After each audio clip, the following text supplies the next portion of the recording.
Tanya Young Williams is the estranged wife of former NBA star Jayson Williams, who was serving time in prison for a fatal shooting. Now, according to court documents she filed in her divorce case, Tanya said that Jackson threatened to kill her and their two daughters during their turbulent marriage.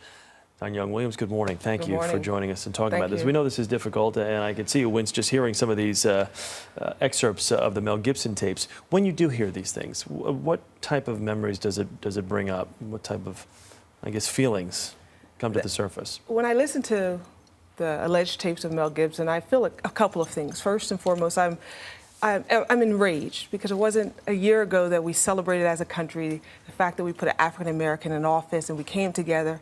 And then you hear this and you know that racism is still alive and thriving in the hearts and in the language of someone else that we celebrate. So on that level, it enrages me.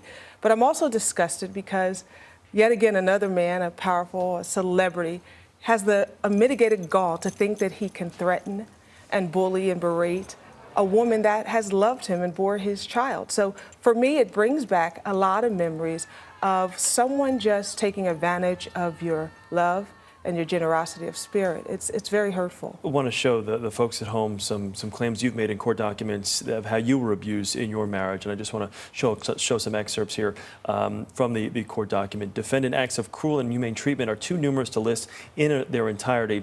Defendant said sent plaintiff a cruel and taunting text message in which defendant referred to plaintiff as the B word. Defendant punched his fist through car window while plaintiff was driving and the party's children were in the rear seat. Children were horrified. Defendant, in a drunken stupor, in the presence of the children, threatened to kill plaintiff and the party's children and burn down the marital home. And defendant threatened to break plaintiff's neck. Were all 10 years of your marriage like this? Was this a daily siege for you? No, for 10 years it was not. But also consistent with what you see happening with Mel Gibson, that when external pressures, whether it be financial or professional or marital, when they begin to mount, these individuals no longer have the ability to effectively disguise who they really are. So they begin to crack. So as in my marriage, when things were good, in light of the fact we were fighting a trial, but things were good, Jayson was not this person.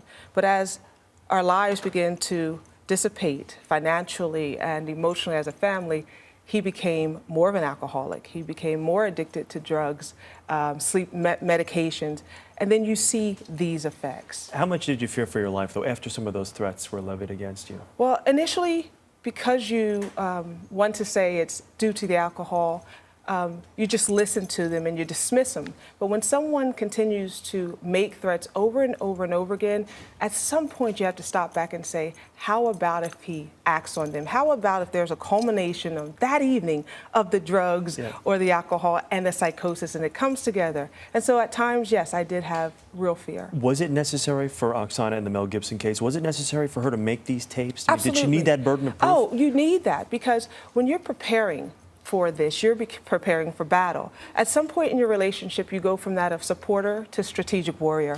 And so you need all this ammunition, because he's going to have an army of attorneys and lawyers and fans who are going to come out and say, she is lying. She's not telling the truth. So had she not had these tapes, we wouldn't be having this conversation. And you yourself still get hate mail because Jayson's in jail, huh? Oh, I get hate mail. I have friends asking me, why aren't I supporting him? He was so good for you. You know what? That's the persona they bought. And that's the persona that I was not going to allow to exist. Ms. Williams, thank you very much. Thank you very much. We do appreciate you coming in and talking about this. I know it's not easy, but thank you. It's you know what? It's what I do. It's what I do now.